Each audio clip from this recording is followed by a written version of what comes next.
Associer un graphique et des données statistiques n'est pas si difficile, mais encore faut-il avoir représenté correctement le caractère statistique étudié.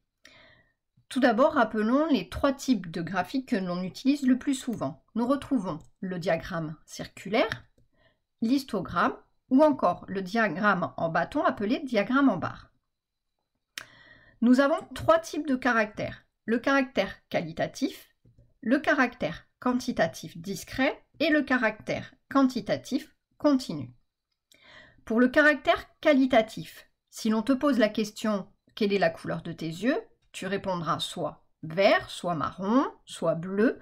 Tu réponds par un mot, c'est un caractère qualitatif. Ce type de caractère est représenté soit par un diagramme circulaire, soit par un diagramme en bâton. Pour le caractère quantitatif discret, c'est par exemple lorsque l'on te pose la question « Combien de frères et sœurs as-tu ?», tu vas répondre par 0, 1 ou 2, mais tu ne répondras pas par 2,3 ou moins 1. Le caractère ne peut pas prendre toutes les valeurs.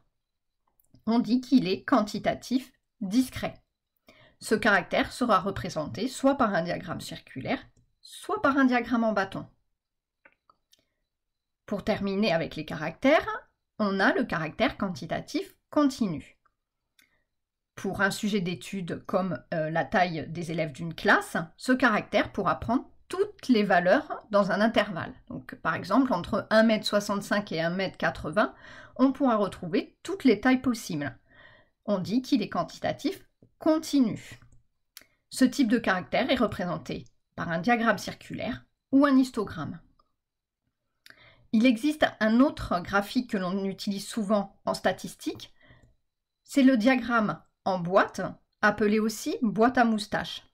Il sert à représenter les indicateurs statistiques tels que la médiane, les quartiles 1 et 3, et les valeurs extrêmes X-min et X-max. On retrouve X-min ici, X-max là, Q1, la médiane et Q3.